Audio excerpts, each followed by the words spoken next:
Hi there, it's Denise Eckert, and I'm coming to you to share different techniques and ideas to help you lower the stress in your life. Because living in stress is quite dangerous. It affects our health, our relationships. And today I've got a special guest.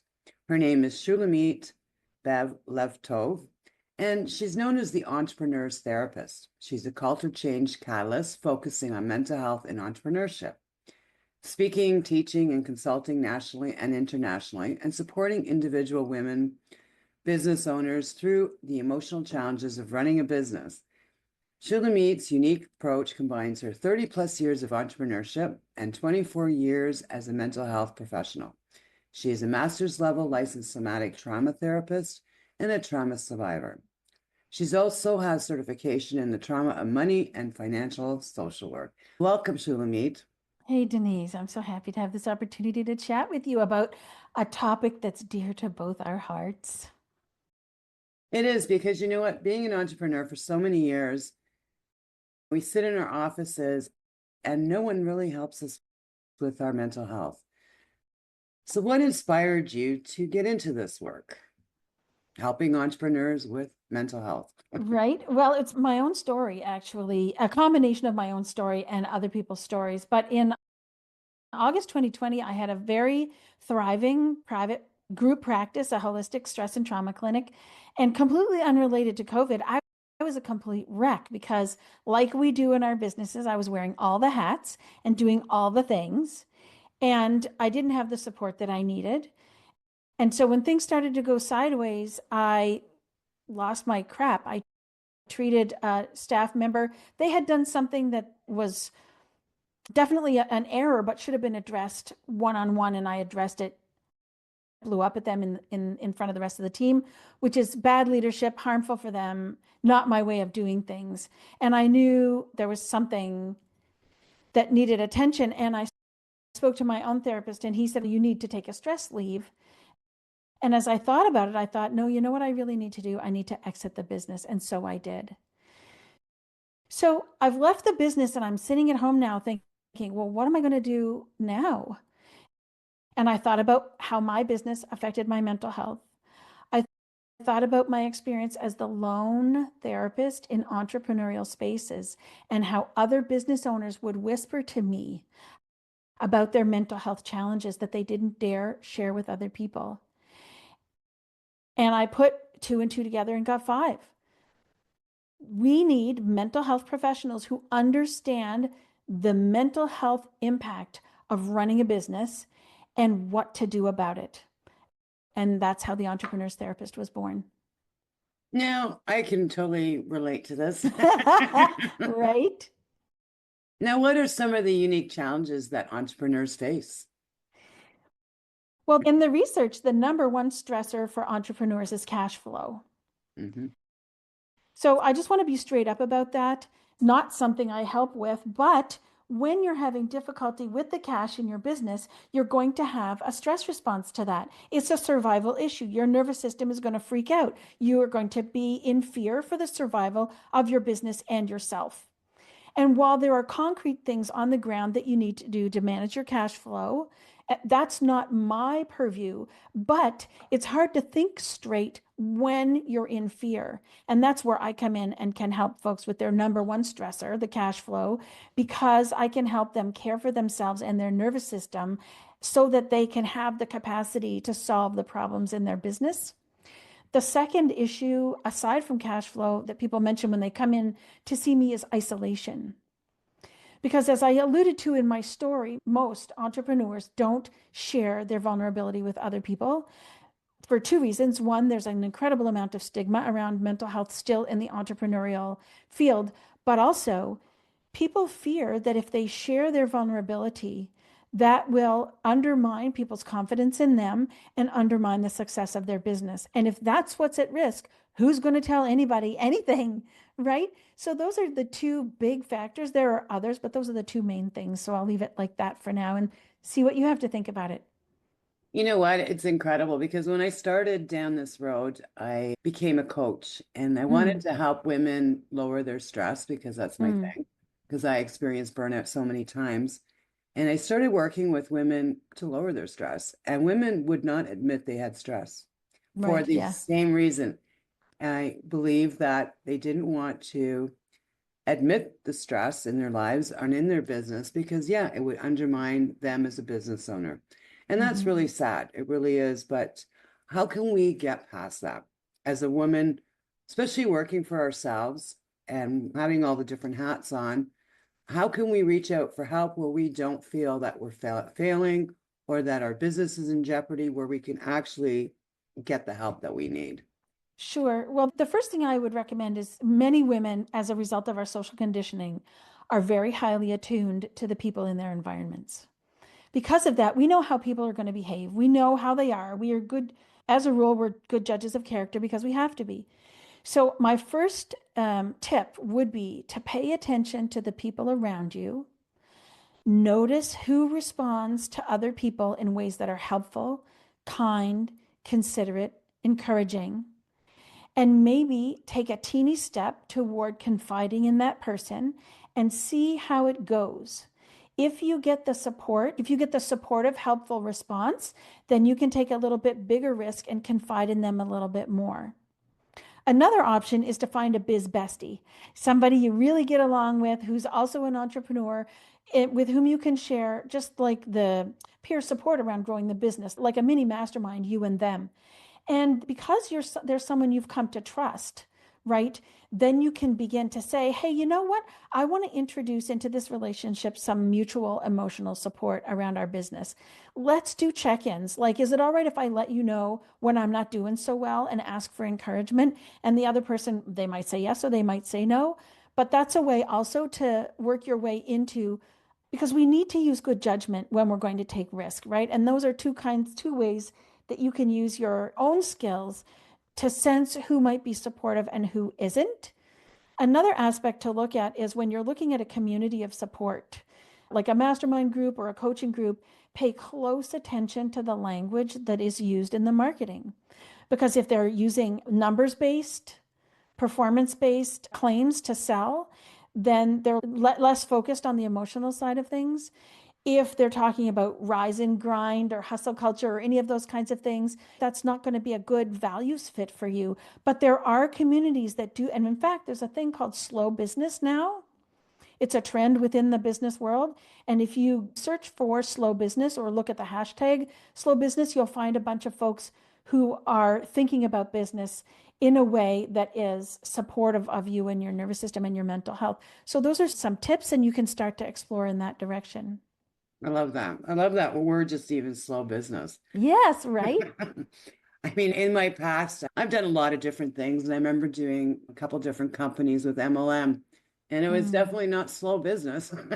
yeah, And now I am stepping back, and I love that women are becoming more aware that they need to do that, sure. or I mean, having this podcast, I've interviewed so many people and heard so many horror stories of what happens when we do hit that burnout. Yes. And it can affect us so deeply. It's, I've had people with spinal problems, I've had organs shut down, and people don't realize that when we live in stress, our bodies are not healing, our bodies are Mm-hmm. not taking Mm-hmm. care of ourselves Mm-hmm. because we're in that stress mode. Yeah. And we don't need to live like that. Now, I also love what you said about cash flow. And for me, I've been self-employed for so many years, and I have people that come into my life and they go, well, how do you live like that? How do you know what's going to happen next week? And in my opinion, the way I live, I just have faith that the universe is going to take care of my business. And things are great. I mean, sometimes, yeah, you have a little bit of a low. Sometimes you are a little bit, okay, what's happening? But the minute you start panicking, it doesn't help you. Well, Now, sure.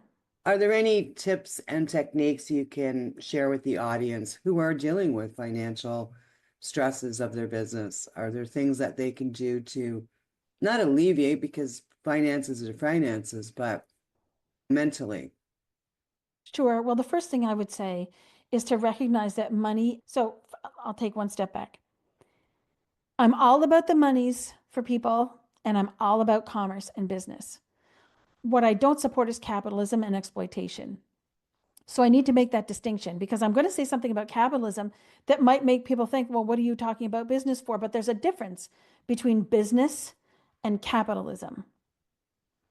Business and commerce have occurred for centuries, thousands of years prior to capitalism. So under capitalism, money represents worth and safety. And so when your money is threatened, you're in fear for your survival. Or when you are shamed or blamed or judged around what you do or don't do with your money, then your worth, your innate value is also threatened, right? You're told that you're a no good person. You're an immoral person because you spend too much or you're too greedy or skinflint. You're like a person who hangs on to money. That's also a shameful thing. Like you can't win for losing. So knowing that money is a proxy for safety and worth, and knowing that when your cash flow is slow or difficult or bumpy, that you are quite normally going to have a nervous system response to that. The very first thing is to say to yourself, oh, well, first of all, is to recognize I'm having a nervous system response. My body's in fear for my survival. The next thing is to say, no wonder, right? Given what this world is and given what money means, and given that I'm not sure I'm going to be able to pay my bills, of course I would be freaking out. And then to say, there's nothing wrong with you. To say to yourself in your self-talk, there's nothing wrong with me. Of course, this is a high stakes situation. And of course, I would be freaking out. There's nothing the matter with me for freaking out about this. This is important. It matters to me. It's going to put food on my table. There's nothing the matter with me for feeling the way I feel. And I offer that, the whole there's nothing wrong with you for feeling the way you feel, because like 50% of my work is supporting folks in figuring out that there really is nothing wrong with you. Not that it's fun or enjoyable, and not that you shouldn't do anything, but that you're not at fault. There's not something broken in you for what's happening with you in relation to what you're experiencing. And when you stop crapping on yourself, because we have a propensity to talk to ourselves really poorly. Ah, you dummy, what are you freaking out for? Oh, pull up your socks and get on with it. Oh, yeah, big baby, stop. That actually increases your distress. And when you're freaking out, the name of the game is to decrease your distress. And the way you decrease your distress enough that you can focus on solving your problems is by telling yourself there's nothing wrong with me for feeling the way I'm feeling. And that's the surface emotional work for when you're freaking out about your money. Because again, if you're freaking out, you can't think straight, you can't solve problems, you can't bring creativity to the mix, you can't even ask for help many times, right?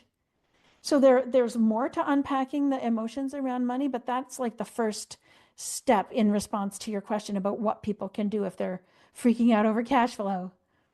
And how do you recommend people to unpack? Do you recommend journaling, or are there any modalities that you use for this unpacking? Sure. So I'm a certified facilitator in the trauma of money method, and I'm on the faculty of the program. And so we have a 6-step method that I use when I work with folks one-on-one. You can also look at the trauma of money training. It's available twice a year. thetraumaofmoney.com. We'll put the link in the show notes. The first few steps in the trauma of money method, you could certainly do yourself through journaling or confiding in a supportive other. You could also find a financial therapist, or you could work with me or another trauma of money facilitator.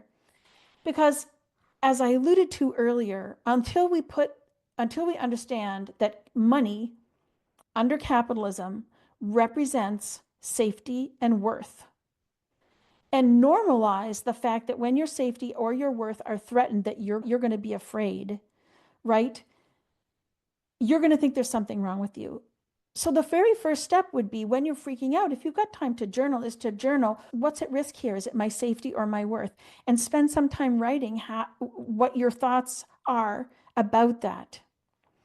Another aspect of the process is that in personal finance, the rules we are given for how to handle money were developed by certain people with a certain point of view.